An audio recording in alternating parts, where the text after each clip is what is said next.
Good evening from Zurich. Actually, it's after 8:24 in Zurich. I just come on to have a little 10-minute chat. And as a lot of you may see the title, or I'm just talking, empowering farmers. And I just want to have a little talk with those who are farmers. So if it's your first time on one of my Facebook Live, I hope that I am able to help you, or you even helping us to help others. That's what it's all about. We're empowering each other to look after the other farmers. I was speaking to a farmer in Kenya, and I was literally giving them a little insight of how when I grew up at a time in life when I had to help out doing some farm work, and some of the method that I've learned, and I'm trying to help farmers, especially those on the continent who only plant one crops, and when it's reaped they are left stagnant in a way. I don't know, the stagnancy keep on coming in every conversation, but I see, and to help us to walk. So I was trying to get someone on my line to come into the program, but fortunately it's not seems to be happening on this live. So I just do my life. But first of all, let us give God the glory, the honor, and the praise. I'm Archbishop Pat, or Archbishop Patricia D. Eazy, aka Bishop Pat. I know that they say, oh, she's an archbishop, what she's doing about talking about farming. It's one thing for you to learn the Word of God. See, I have my Bible here. You learn the Word of God, but you don't know how to apply it to your daily life. And I believe, I love farming. I love the fishing industry. I love getting my hands dirty. For those of you who have watched me for a while, I love getting my hands dirty. I don't know all the facts. I have friends who are, who are more farmers than I am, but what I know concerning living into a village or a little community and farmers work together. This is what I'm trying to bring over to those solitary confined farmers. No, they're not the ones who just plant on their balcony as I have done and I'm doing since I live here in Switzerland. I'm from the island of Jamaica, and I have seen some rough life. I'm still roughing out a lot of stuff. I don't have all the parts together, and I just hope that I will continue to be joining them together by the grace of God. So if you're on this for the first time, I would love that you share this broadcast. Maybe what I'll be talking about will be able to help another farmer. I want to run through a few stuff in land. I realize that on the continent of Africa, they have vast majorities of land space. And watching a few newscasts over the times, I've realized that many of the land is not cultivated, or I don't know if they move from spot to spot while doing this, so it left the land dry. And from what I've heard from close companions is that they left the land for 4 years without planting on the land. Well, I grew up in a little island. It's not a country. When I left my hometown, greetings, Reverend, and it wasn't so I grew up wearing that. Yes, we have plots, we have acres of land that was planted like with corns and with yam and banana and stuff like that. Yeah, but these farmers that I grew up with and live among, and even myself too, then as a young mother having kids, I had to put my hands to the ground with something I really love. I don't know why. I like to get my hand messy. Oh yes, I like my hands to be messy in the ground. And therefore, when I see land space, that they said that they are farmers, and I see that when a certain crop, or they plant maize as corn, and and they after a while they have nothing. They plant a whole 2, 3, 4 acres or hectares of cassava. And when the cassava is ripe and they pluck it out and they beat it up and they make different things with it, then they have nothing more on the land.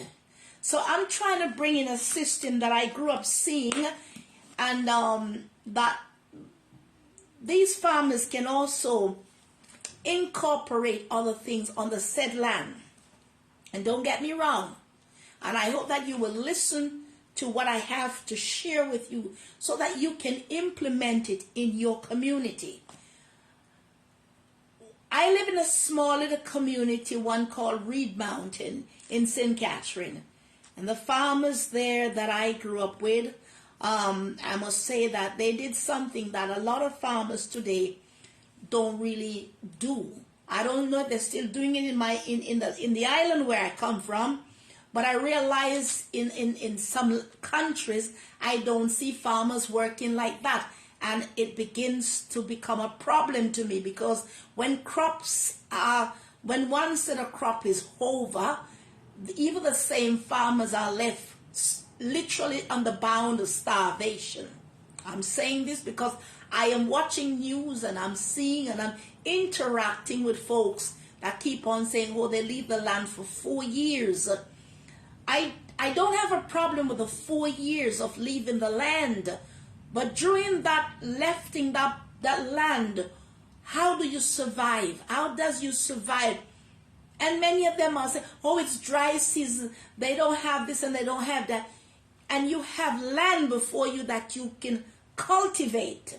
So I'm trying to help somebody out there, wherever on the continent, that the thing that only we plant a whole lot of cassavas, there's a whole lot of bananas, there's a vast majority of yam, and then they have nothing left, they have nothing that plants in between. On land where I come to see where they plant hectares of yam, I'm telling you from what I've seen, one can also plant beans there. Oh yes, because the yam comes up, but the beans are small, so you can plant yam, the beans between, so that the beans flourish while the yam takes its time to get to a point that is ripe. And yam bring up a whole lot of leaves, and normally they get bamboo sticks or wood, and they plant them in the ground, and then you put it on it, and the yam runs on it.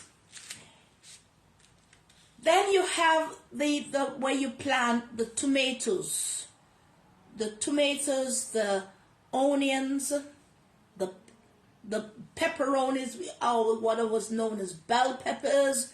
You plant the other kind of pepper that is hot, and stuff like that. You can space your land space. If you're not the farmers that does this whole lot of export and import thing. You're a farmer who just farm your little crops of land, and you bring your stuff to the farmer's market, and you sold it, and you come back home and you have your money.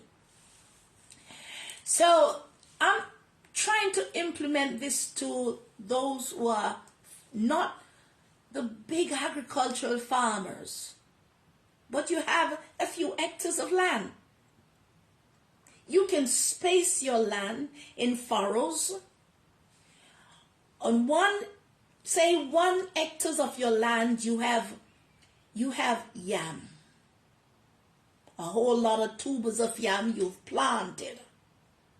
Then another section of your land you have let's say banana and plantain.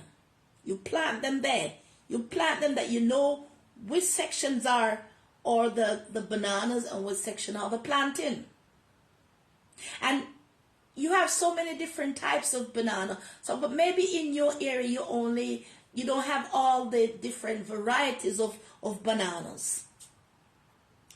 And then on the very same land that you think that you still have places where you plant your cassava. You don't plant the cassava literally where the yam is, unless you just have maybe 1 hectare of land, and you can even combine it and put them in furrows, and you plant on it, so that your family won't be devastated for food. When one crop is still on its way to maturity, you have other crops to help you through. I've seen pictures and have seen in videos, and I've seen while talking to others via live, wherein they have land, and even the plants they have on the land, the plants have nothing around it. How do you expect those things to survive? There is no dirt around it, nothing, but you just have the land there. You could take a fork and put it down into the ground, and you put a lot of dirt around the roots of the thing, so that it has what to sustain it.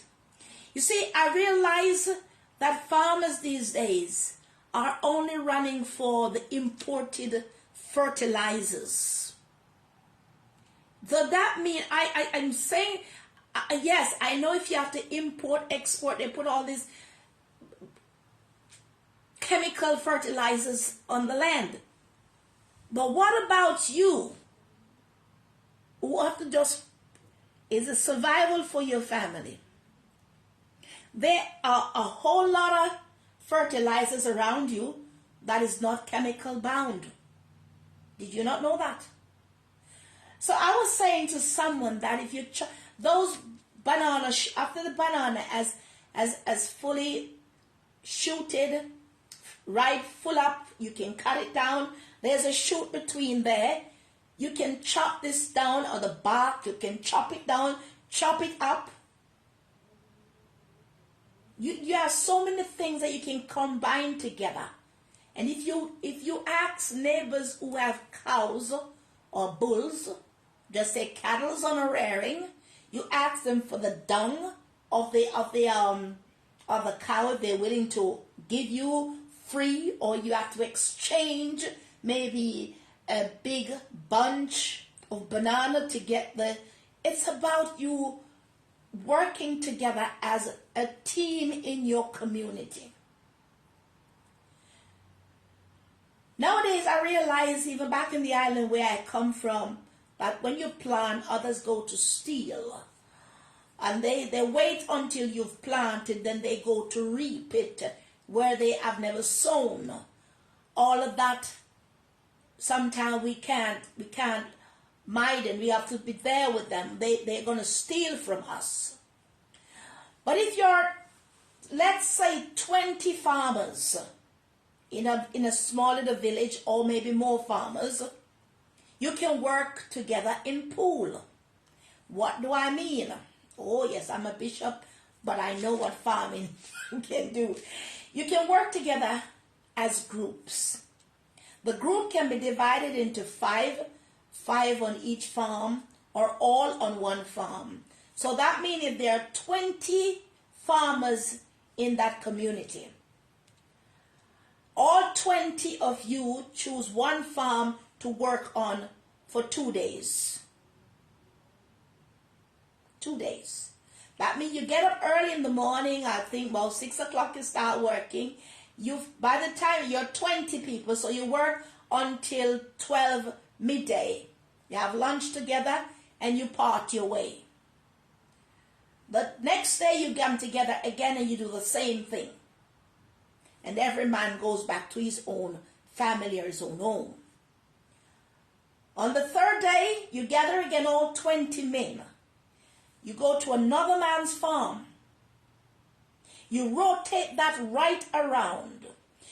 20 person on one farm, what they can do for one day.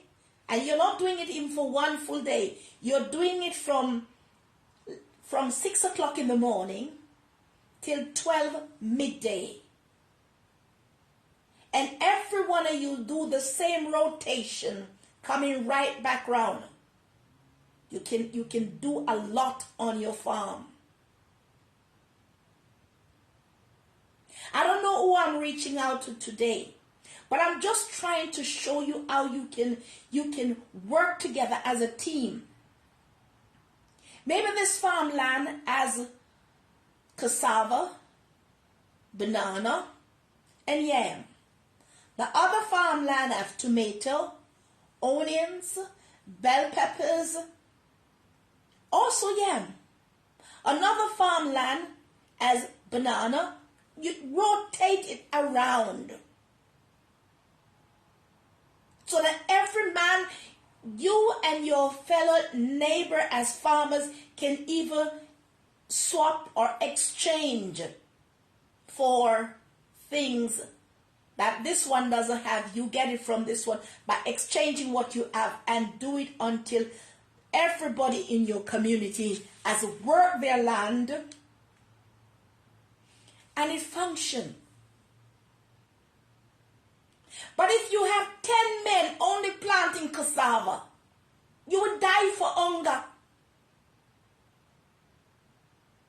Only you're just planting cassava. When you're reaping, it's only cassava. I say you will starve. Because none is there to help the other.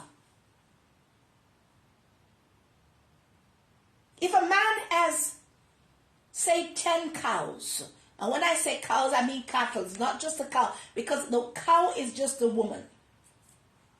And if all of them decided that, okay, I will give you, let's say, the pool of 20, 30 cows, which is also cattle, with the bull and everybody, they poo, they have dung.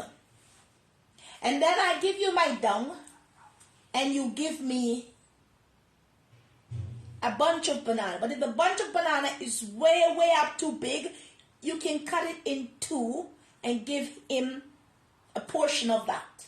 Depends on how many hands are on the banana. And don't be too greedy. Don't be too greedy to say, but I gave you my down, so you should give me a whole long bunch of banana. No, you don't have to be that greedy. Or he plants couple yam banks or tubers of yam, and he has 20, 30 yam there. And you can swap the yam for maybe 3 tubers of yam for something. And work your community. A lot of you who ask for funds and money and all this kind of thing, you have the land and you're not even working it, because why? You're depending on those who will give to you. Yes, it's good. We will support you when your hands get dirty. Dirty in the ground. When it's mucky, you have to get water to wash it off, and that water you throw it on the land. You're living in an area that is drought, and you have water, but when you use the water, you throw it away, and you're saying you have drought. Harness those water in containers. Whether you have washed cloth with them, you have washed the dishes with them, harness those water and bring it and wet the land. Those waters having a whole lot of stuff in it, because you put soap in it, you do all of that. You bring it and spray your land with it. I believe a lot of you have grown up being farmers, but you're not educated when it comes to farming. I wasn't born in a farmland, but over the years, by the time I was 18, I think I gained sufficient knowledge on land, farming, hectares of land, where they plant different stuff. From ganja, and yes, you hear me well, what you call marijuana. Seen yam plants. I've seen cassava. I've seen cocoa, otherwise you call it cocoa yam, some of you. I've seen plantain. I've seen various kinds of bananas. I've seen what we call breadfruit. I've seen mangoes. I've seen guava. I've seen various different types of mangoes. When I'm saying that, I've seen where people decided that I am a farmer and I'm going to take care of my harvest. So they have to taking care of the orchards plus the toiling of the land. And I've seen a lot of stuff planted. I've seen a lot of trees in my lifetime. I've climbed them. I've picked fruits. I've gone to the market. I've sold my fruits. I followed a friend who taught me the trades. I did the charcoal. I throw down firewood, those big logwoods. I did all that so that I could learn what it was of the land. And I came to Europe, 29 years, I think, plus now. And I decided that I don't want to have to go to get everything from the supermarket. So I plant my bell peppers. I plant other peppers. I tried the yam. I got about this size of what in one time that I planted. I'm still trying to see if others will catch now. And I've planted pak chows. I've planted cauliflowers. I've planted pumpkin. I've planted watermelon on my balcony. I got my hands soiled. Even when I got my nails done back those days and got it all clips up and manicured, I still went down in the dirt to do my pedicure in the dirt. Because every time when I think of a farmer and the farming and the agriculture I know old, it reminds me a whole lot of my God. And each time when I hear that a farmer is being murdered because of his crops, his grains, his livestock, you tore a part of me out.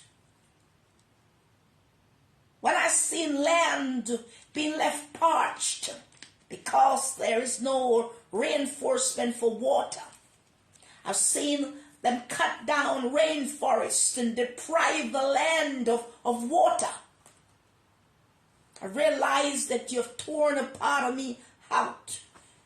Because all those things we need for the land to flourish. I've seen land where used to be sugarcane land. Some sweet sugarcane, even though folks used to go there and light them sugarcane with fire for careless reason because of their ignorances.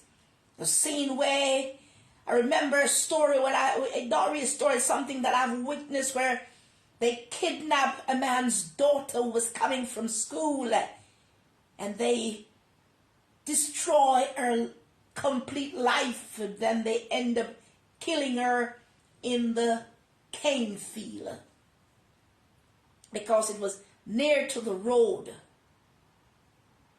and they did that young child's body really bad. But those sugar cane that were planted those days, they were sweet. And when the crop time come round and the trucks would come, the people would go there and they would chop them cane down. And the trucks would come and they take it up and put it on the trucks. But you see, a group of farmers work together. Oh yes. I remember one time when I went with my children's father to the farmland, and the men got together. Women were there too. The women would come with the food, and then they would dig a hole in the dirt, and they put the thatch leaf in the ground, and sometimes they cut off the coca leaf, they put them in the ground. The food would go down in it. And then they cover it over with, and then they put the fire on top, and it stays there, and it cooks slowly until everybody work, and then everybody eat together. In every community, you can do the same.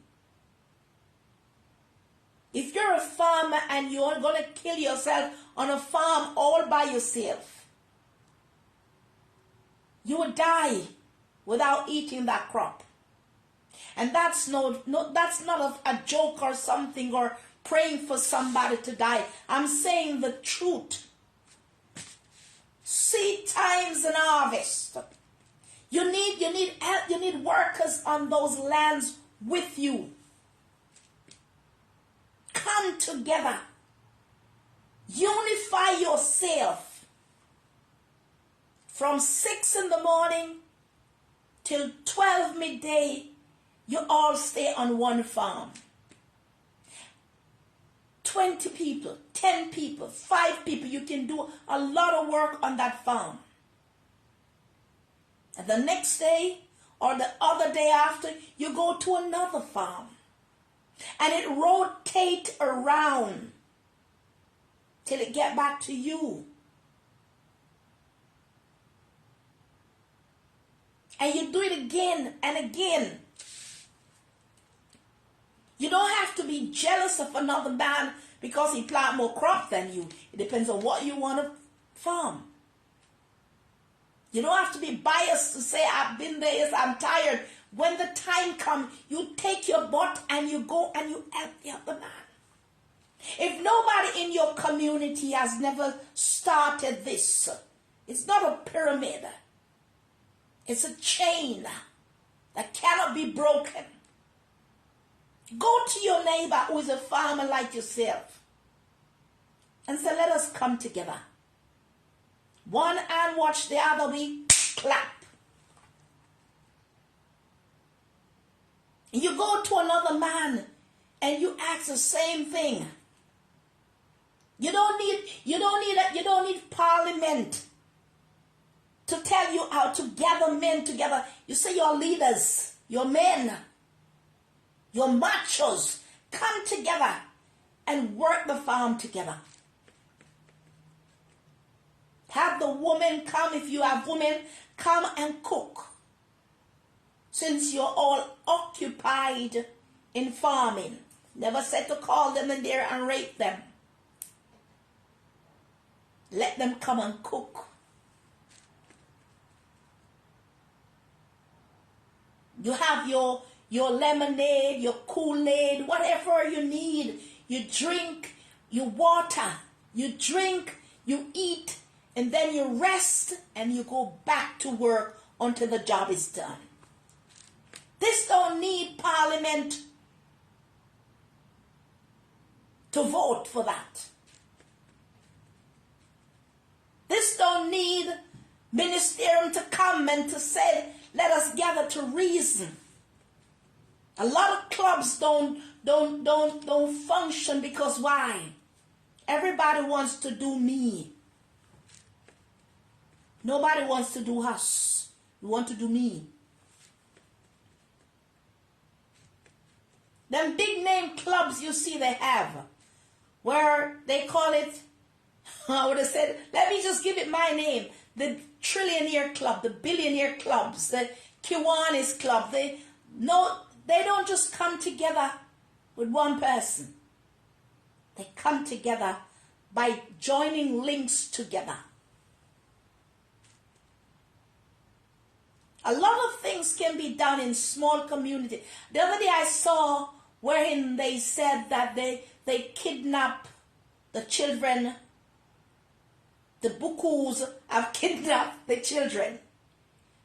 And when I look at the surrounding where they had built a school, tears fell from my eyes, because that place really looked like it was built in the middle of a desert. Because I couldn't see no trees enough. And I was wondering, when the kids come out to play, where do they rest under the shades of trees? When I look at the vast place, I was saying, I see a place where they could rub up those furrows and plant things there. Yes, parents can do it on lands around the school,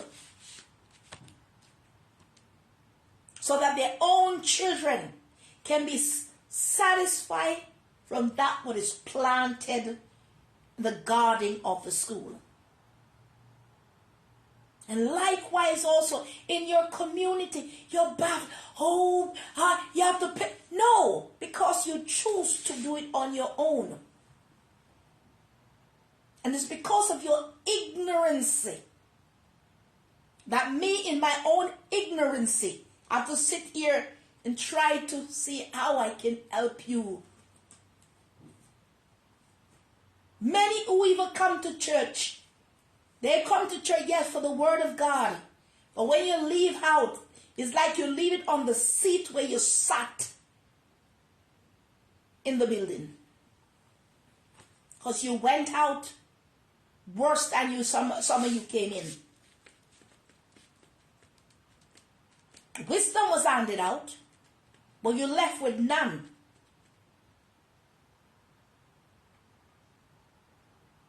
Your land, those community land space, if they're owned by the government and they are there as a trap,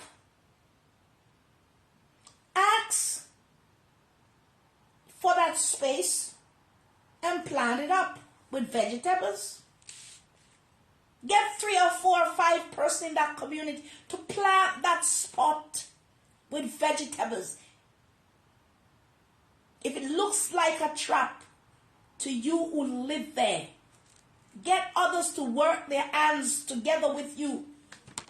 That means it belongs to nobody. It belongs to everybody.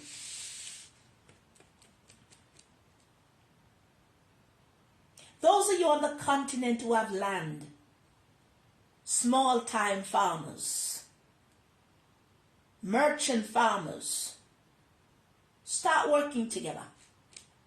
Those of you in the Caribbean who know what I'm talking about, get back to the point where you know that we're going to do this together. I remember when I was growing up and they said that we were going in 1998, 99, what do you say? No, 78 to 80, yeah, 70, right, to 80.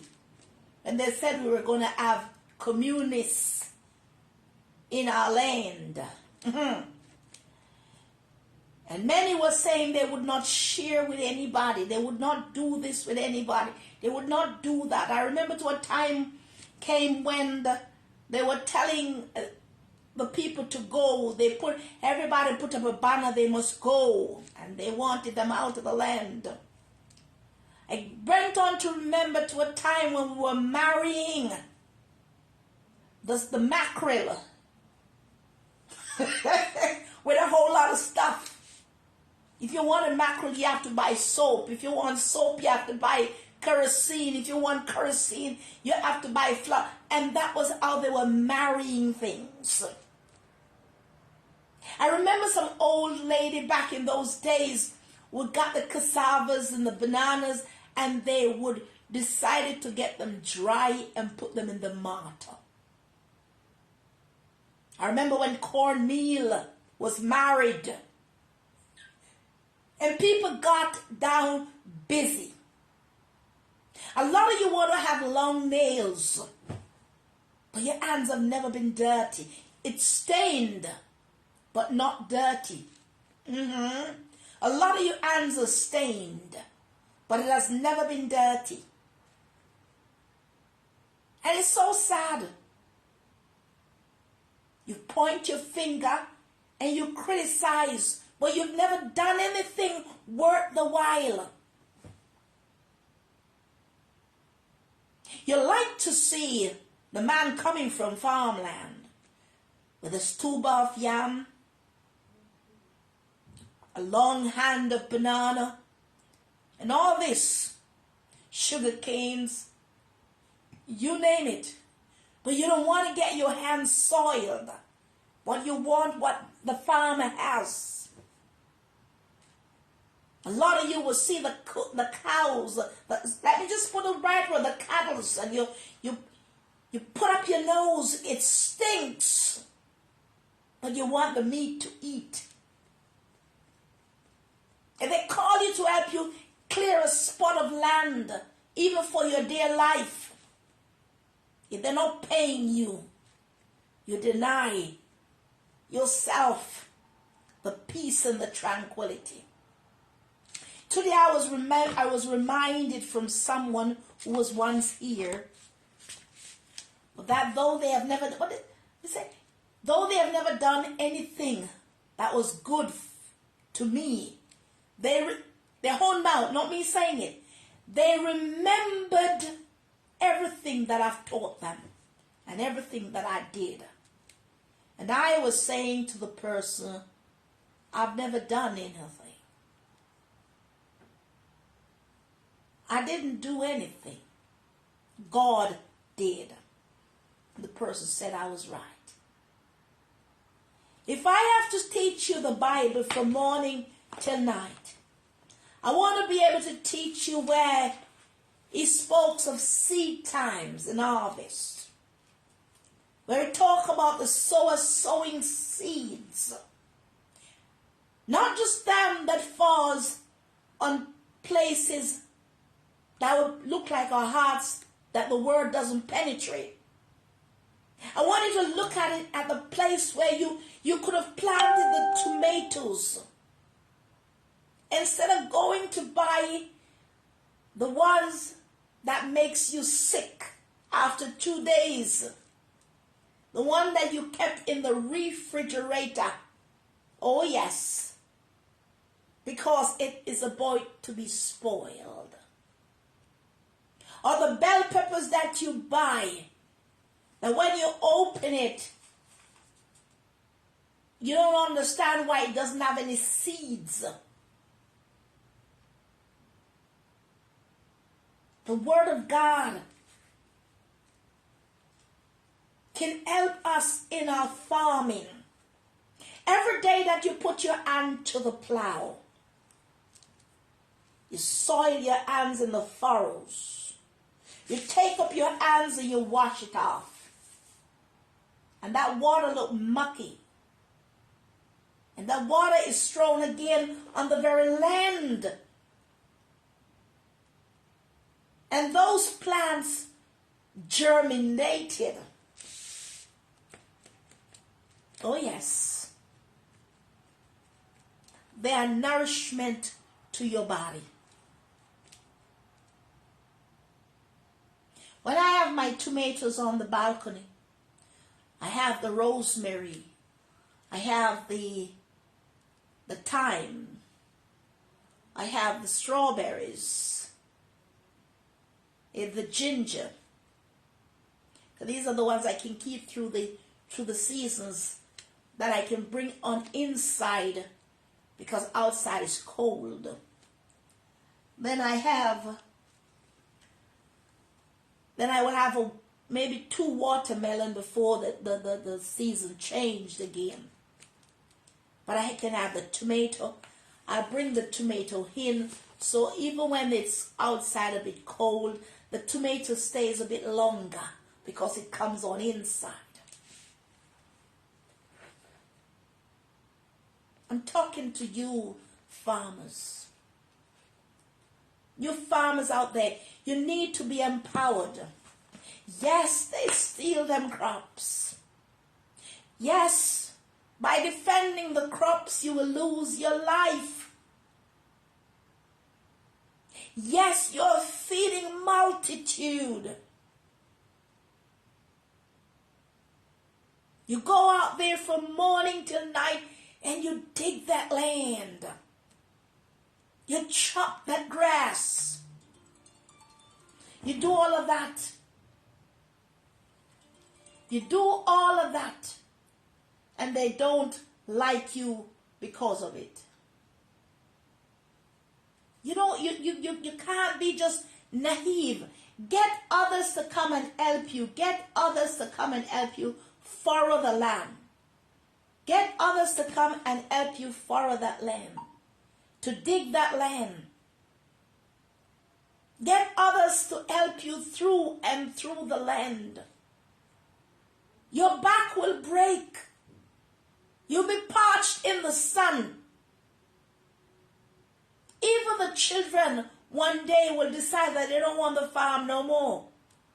Some don't even care to even follow you to the farmland. But you're doing that because you realize it's your duty. Your rightful duty. Sometimes you're out there chopping that place. No one in sight to come and even said, if you fall on the land, they will come to help you. But you're doing it. You're doing it because you know that it's your rightful duty. My brothers and my sisters, farmers out there, I appreciate everything you do. Every crops that I eat.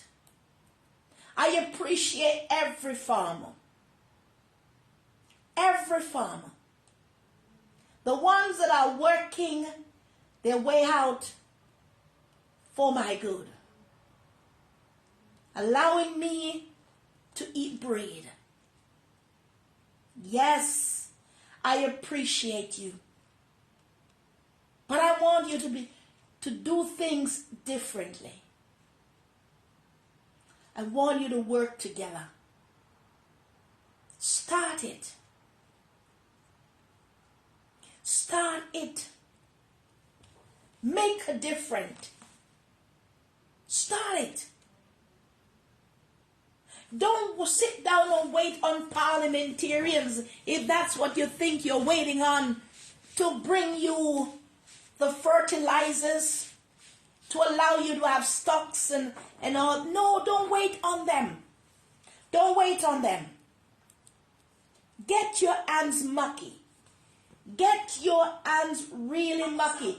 Get your hands mucky. Get your hands to do things. Get your hands to begin to do things. Call others in to assist you. You see, the farmers who have to pay money to get work done, I don't say you don't sometimes have to pay for labor. If a fellow man who you call to work don't have no idea about farming, yes, you can pay him. But if your neighbor who understands farming should be also supporting you while you are also supporting him. Help you in your farming while you also help him or her to do farming. Coming together and put your hands together in the ground. I believe it worth the while. It worth the while. I remember seeing farmers who used to support the pastors with crops from the ground. You know, when they have harvest time and the church would gather together, and they would bring, some would bring oranges, some would bring bananas, even ripe bananas, some would bring plantain, the green and the ripe plantain. They would bring a few tubers of yam and put down there. They would bring cinnamons on sticks, and cinnamon sticks, they'd bring it. Some would bring cinnamon. They would bring pimento seeds. They would bring those stuff, and they would bring them the first fruit into the house of God. Gathering together and tilling the land is awesome for those who don't understand it. It's an honor for me to see a dedicated farmer, whether you are a woman or a man.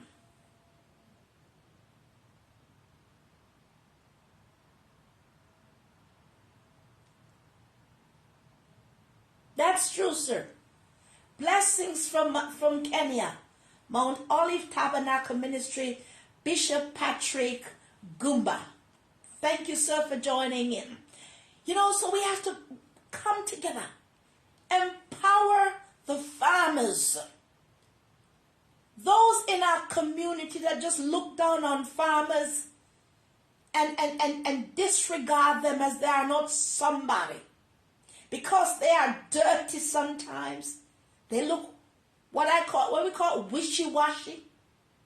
Sometimes they come and they reek of the smell of the sweat. You go to the market to buy the very crops they plant.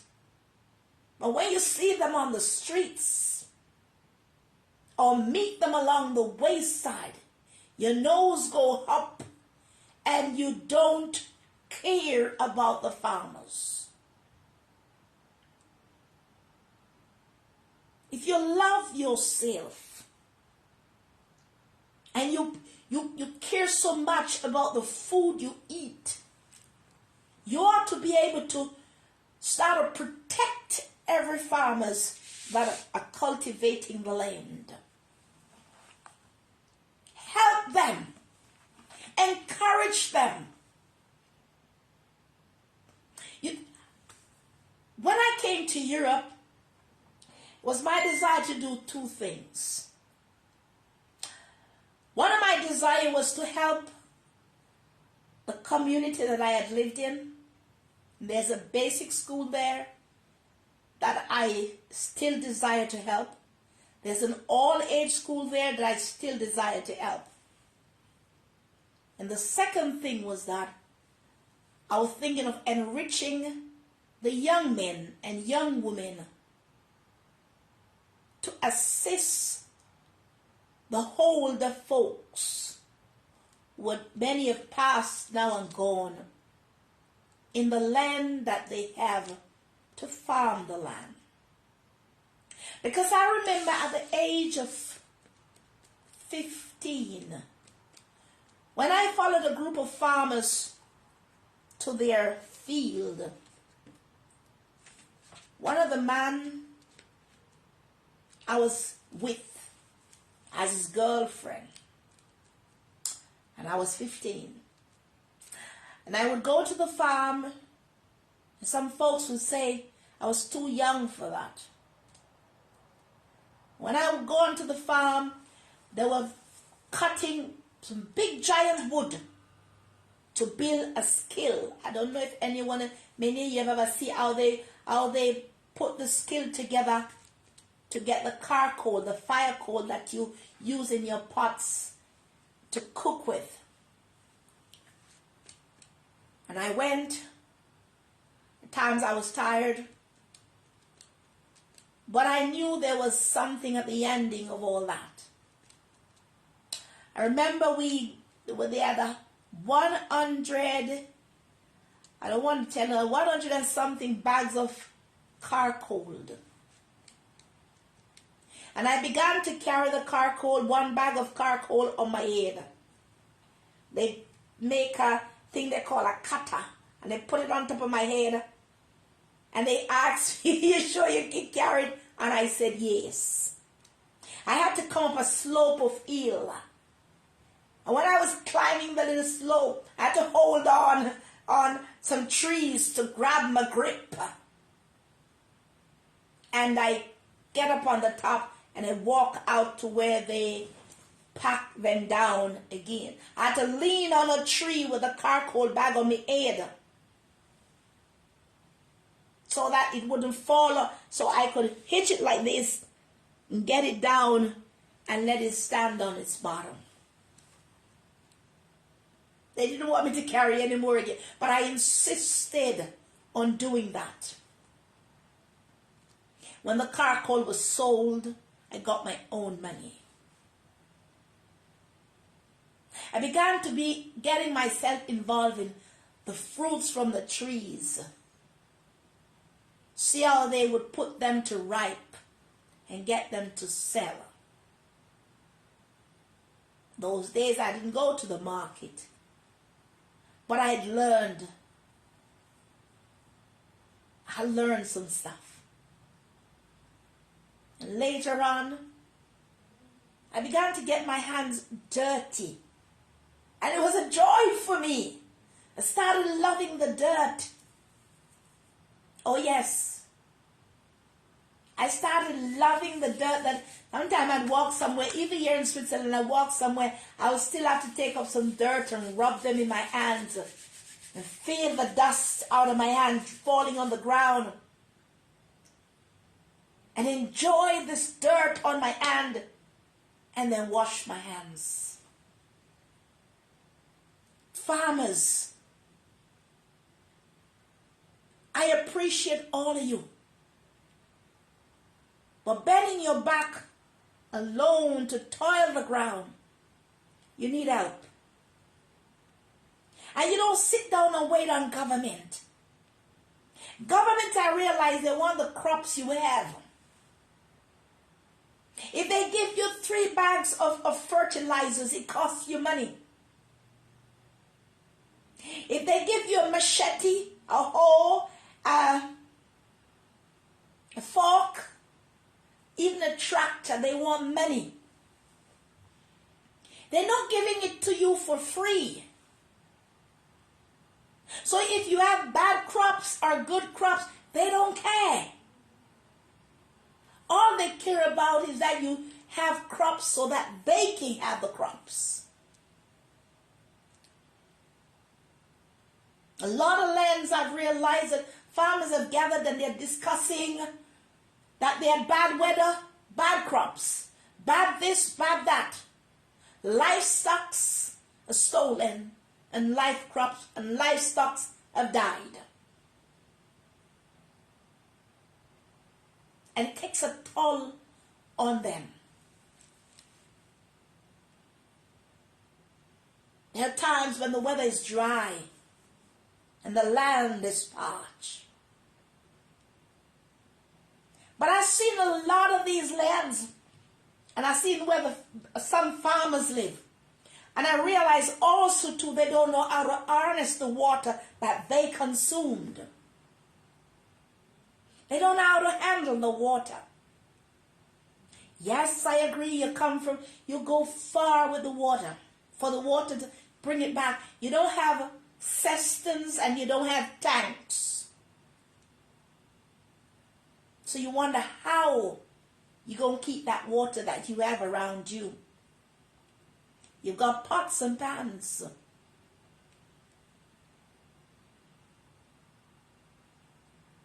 You've got jars and drums.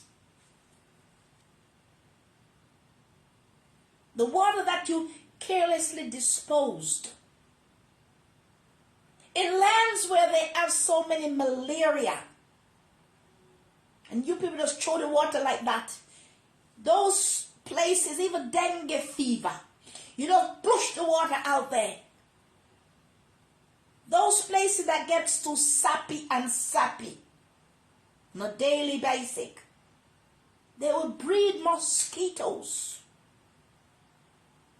And yes, you will have dengue fever. Yes, you will have malaria. Because you do not know how to harness the wastewater.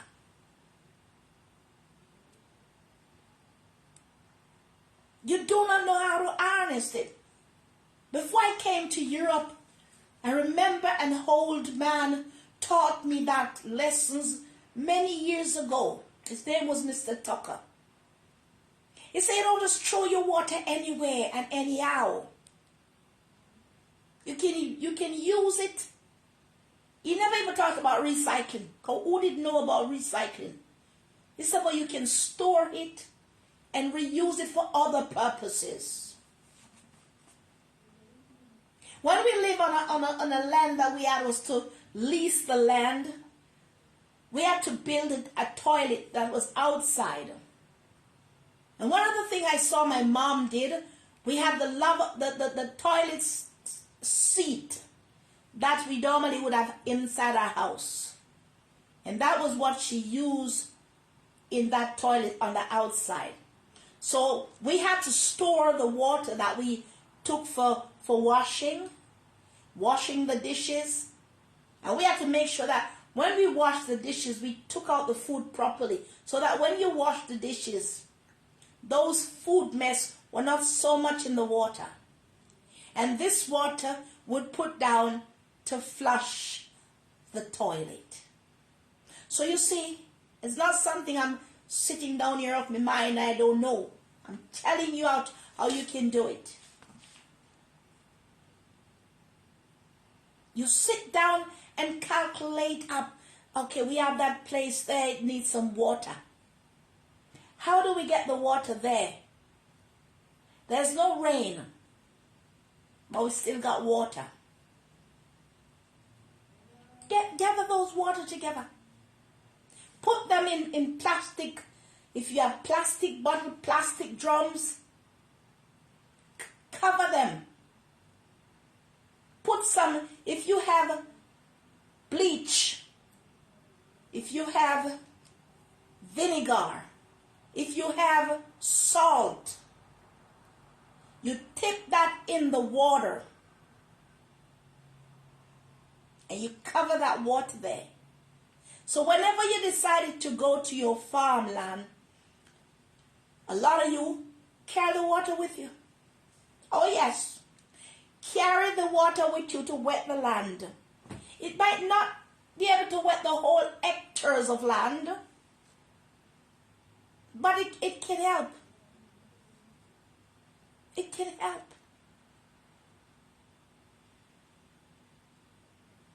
Those seedlings that you plant, those water can wet it.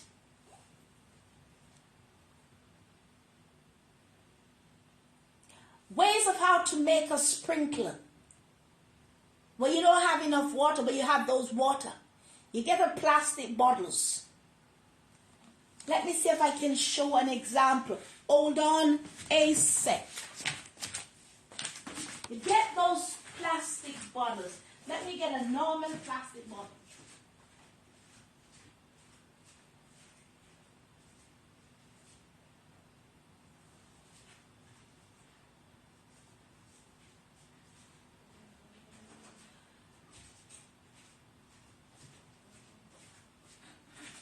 So,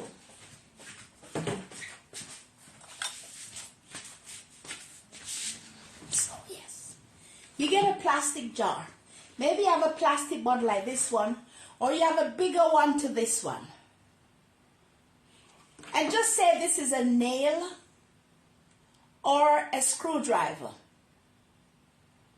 You get this heated in a fire, and you make holes in the bottom of the bottle. Then you decided to put the water in like this, and you have it. Or you make a hole here in the bottle, couple hole, 2, maybe 3, You put water in this bottle, or a big, I'm not saying this size, a bigger bottle, and you begin to turn it upside down and you walk, and the water began to drain out on the land. Maybe you have a bigger bottle for this one, or maybe you do the same. You put holes here in the cork, put some holes here, you put some holes here up at the top here. You have enough water in it, and you turn it upside down again, and you walk with it, and you wet your land. You wet your land. Or maybe you have a canister of something that looks like, where's mine? Okay. Yes.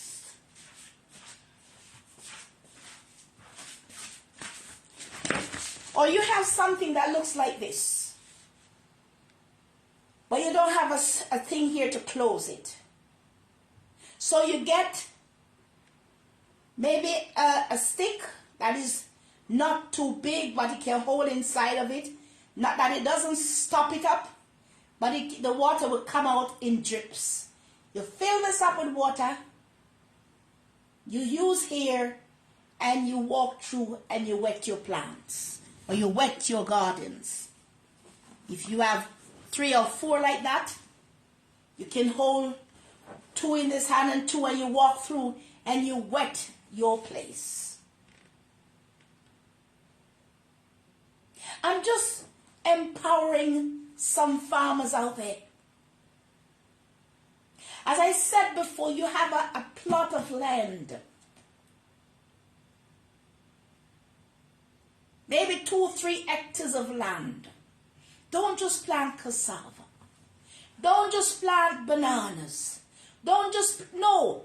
That, make divisions on that property, on that land that you have. Make furrows.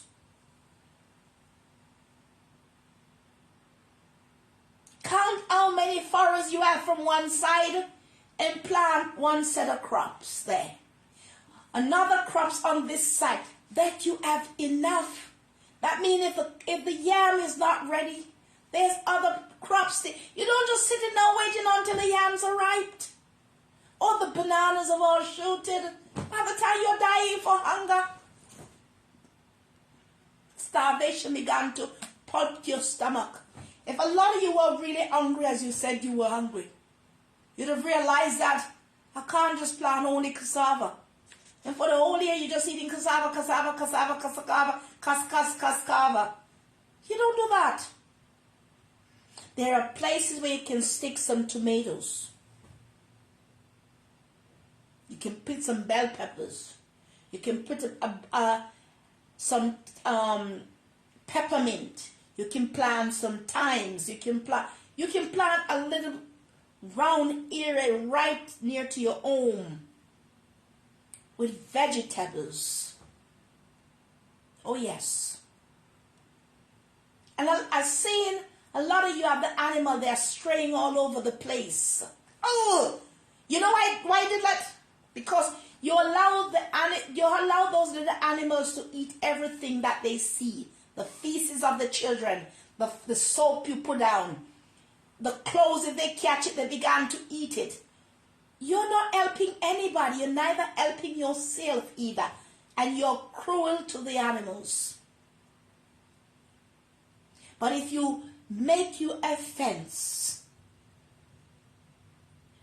fencing your animals,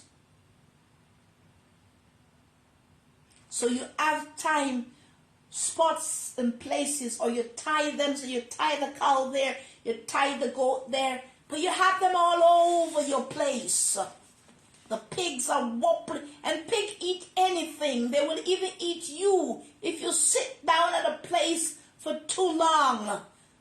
Them hogs will nab the daylight out of you. They will eat you. I'm just fed up of hearing people say, I was listening to my husband here. He said the land stays for 4 years. before the land is used again. Okay? You put the land to sleep or to rest. But by that time, do you have enough crops to keep you for 4 years before you till the land again? I want to know, I want people to be asking, because I do these lives a lot of time just spontaneously, because not really just say impromptu, because it's not really, because I think about the topics before I bring them out.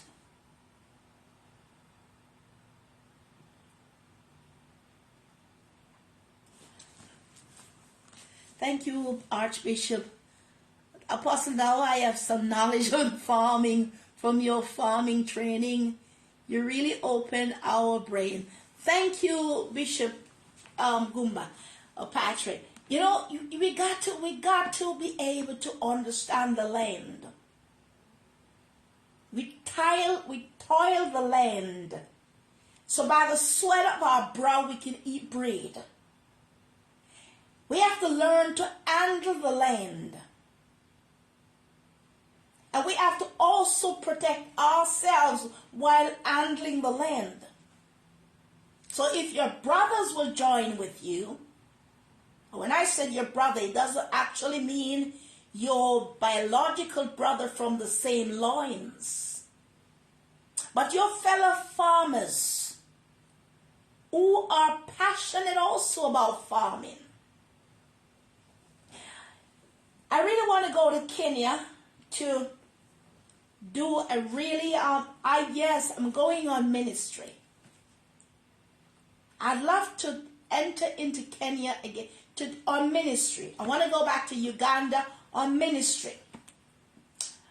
I want to land over into Tanzania. Oh yes, Suspita. I want to come and visit you over there in Tanzania. What on my mission to these beautiful countries on the continent of Africa? I want to teach you the Word of God. I want to show you what it is to have and to hold. Not just a spouse, but the land that God has blessed you all with. Wherein you can toil the land and you can feed your nation. You see, look at it. Ukraine has grains, and you guys have to be buying the grain. You guys have the land, but you don't seem to acquire much knowledge of how to handle the land. And I'm talking about the whole part of the continent of Africa. Yes, I've seen some places are popping up, but they're still not doing enough for the continent itself to prosper. Yes, I agree that your leaders are selling out and selling out and selling out and turning things upside down. But you know why governments have all this kind of power, though you vote them in? You allow them everything. And the next thing you know, you loot and pollute. And that doesn't give you anything to hold on to. Working together on the land, empowering the youth to get their hands in the soil, not just digging out what is in the soil for it to go all over the place and then the land is left ruined of the substance that it has, but also to toil the land so that generation can be fed. And that's why I'm rooting for the farmers. I'm rooting for those in the agricultural department those that rear animals, yes, those in the fishing industry. I'm rooting for you because I realize that folks don't appreciate what you done for the nation. When the grains come to the market and they are not sold, when those who come to buy from you try to rob you, when those who you're planting so that they can survive, they kill you, when the land refuses to heal itself, it's not an easy thing. A lot of folks see me, they think I have it all put together. Yes, you know, I have it all put together. I neither own houses nor land. I don't own the wealth of the world in my hands. Neither rubies and diamonds I don't have. But I'm still a child of a king. I still trust, believe, depend, rely solely on him. I'm not a materialistic person. There are days when I can dress to impress, but who am I impressing if my deeds can't help another person to survive? I don't have the money, don't have the luxury to give everybody. I don't even know if I can give. I don't have sources where I could say that I am being furnished with the financial help wherein I can help others. But I trust this word that I hold dear. And that's what I am bringing out to the farmers out there. Those who toil the ground, look after the livestock. I don't mean the one that pollute the air or try to take their animal and eat down the crops of those who farm, or jealous of those who rear animals, or steal the boats to go on the waters to rob others as pirates. And talking about those who labored, the farmers, the cattle rearers, you call them, the fishing man, the fisherwoman, those who allow you to have wheat and barley and milk and fish on your table. I'm rooting for them.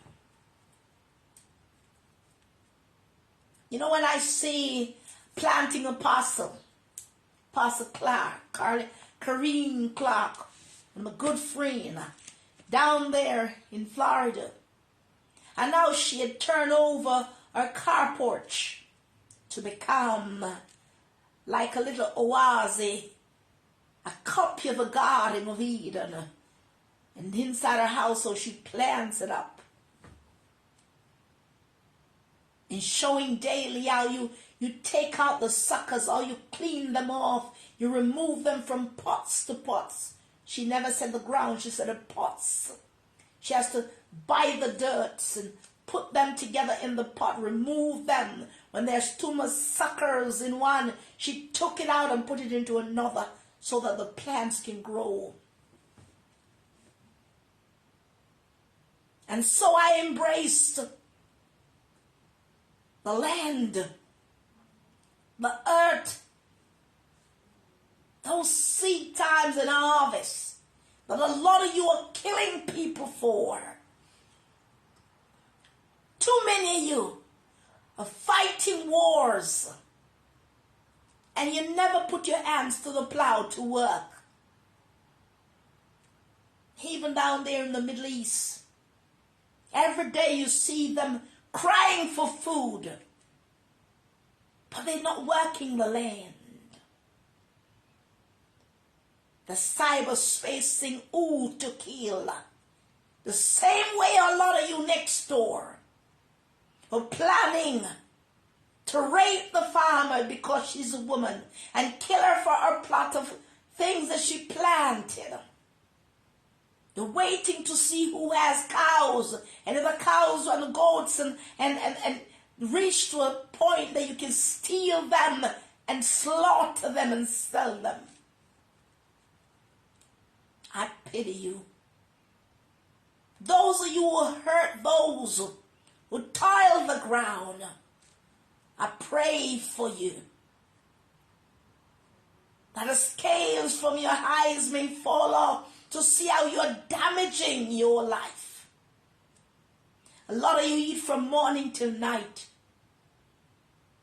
You don't even know where the stocks come from.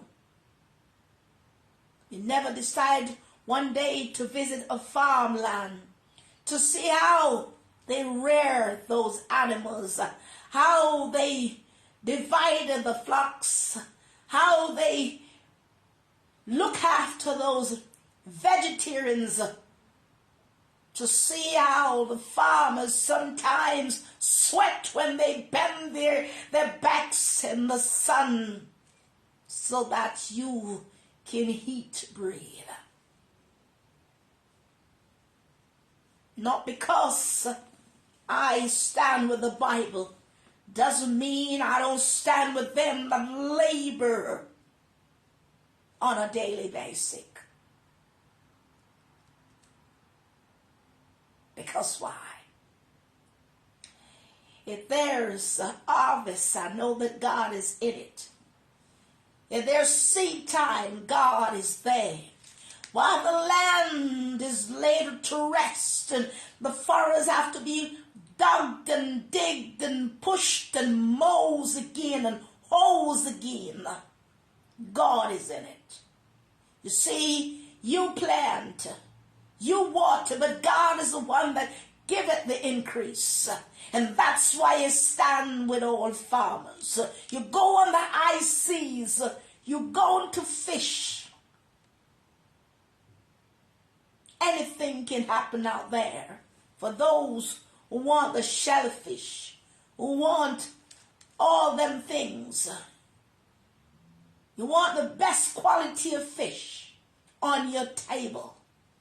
You want the best part of the meat on your table. But you don't know how those who rear the cattle, what they got to do. I remember telling one of my bishops, I said, if you get an animal, you got to get your brush and clean that animal down. So you got to worm that animal out. Sometimes you got to look in the animal ear if there's any infection in the ear, in the hoofs, to see if anything has stuck in there and clean them out. So you got to know how to take care of an animal if you need an animal for yourself.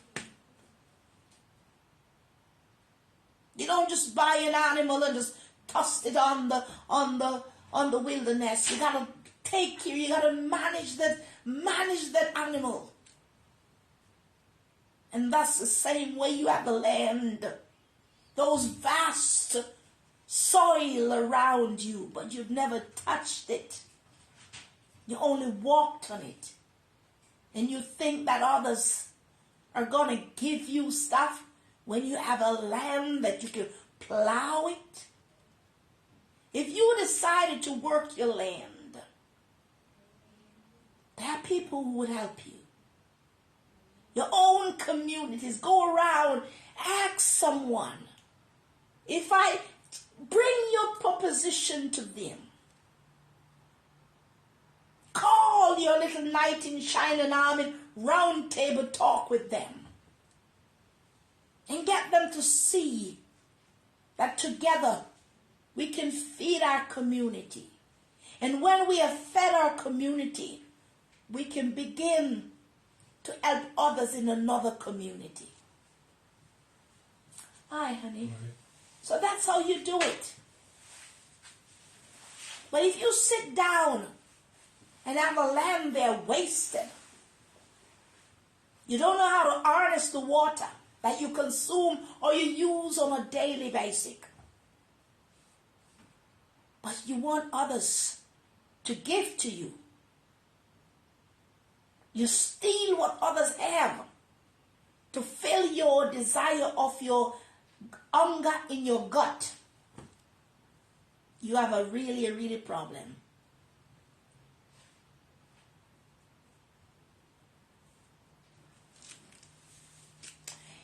Glory to God. You're a child of a king. Yes, Archbishop.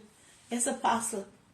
You really need Tanzania and 3 other countries get food. People are suffering for food and water. But thanks God for sending us to deliver them from hunger. That's true. We gotta teach others how to do it.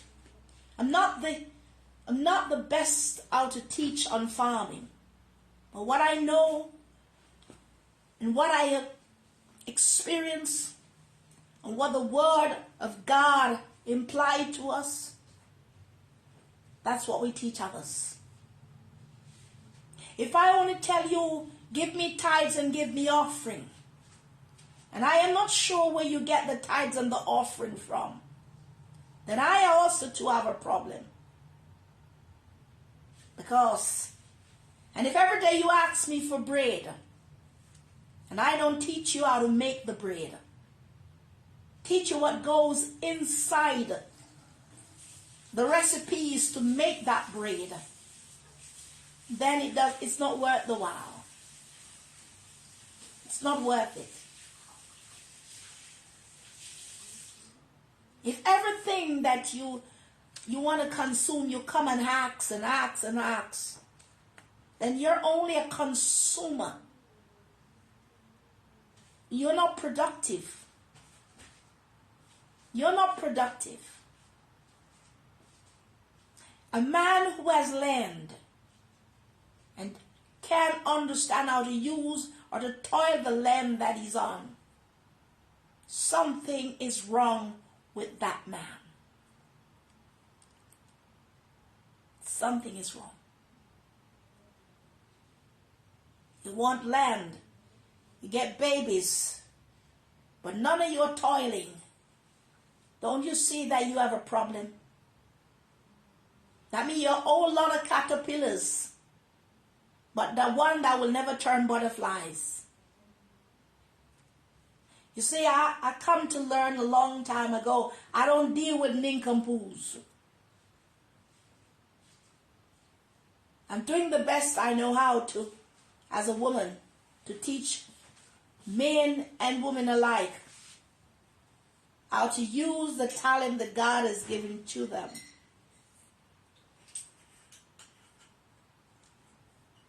See, we can climb the pulpit and we can preach from now till next year.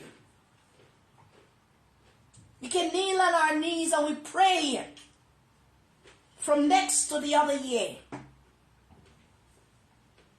And we will still remain stagnant if we don't know how to utilize what we got.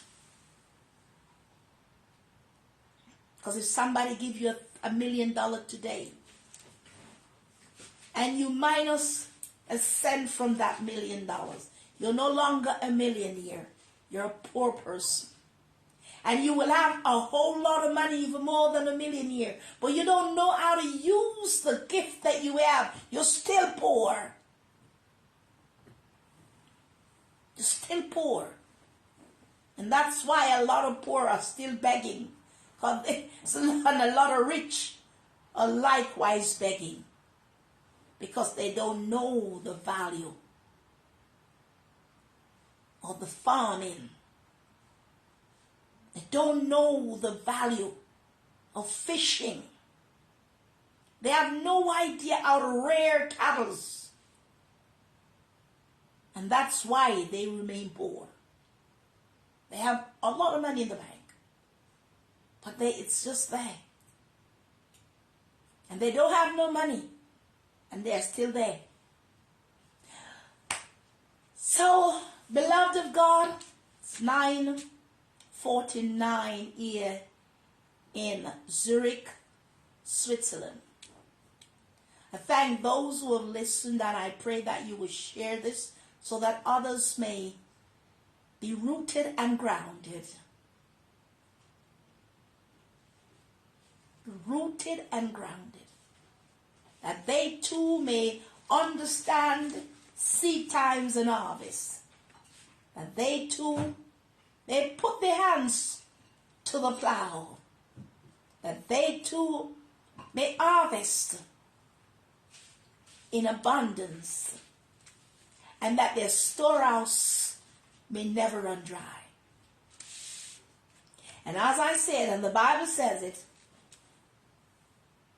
Paul planted, Apollo watered, but God gave the increase. I'm just sharing this with you out there. To all the farmers out there, cattle rearers and fishermen, it's God who gives the increase. If He said you'll toil the whole night long on high seas, but if the master would said, let the net down, I'm sure you will catch more in abundance. And those of you out there that are rearing cattle and sleepless night, thinking who is going to steal them, or the sheep and the wolves are going to come in and steal them, God will allow you to protect them. And to every farmers out there, the herb is the healing of the nation. The land will bear its fruit in its seasons, if you trust Him and obey Him. So I pray for you all. I pray for the consumers like myself, that we will respect the industry of farming, cattle rearing, and fishing. And we begin to protect the local farmers if they have needs and need a helping hand on their field, that we will take time to let our hands soil in the ground and help them, to help our community, to feed the hungry, and to help the less fortunate. The love of God be with you all. The grace of God will never take you any place alone and not show you what is there to do. So on this note, I thank God again for your life. And if anybody has a question, you can always inbox me. I'll be glad to help you along your journey on the high shores back to land. In Jesus' name, grace and peace. God bless you.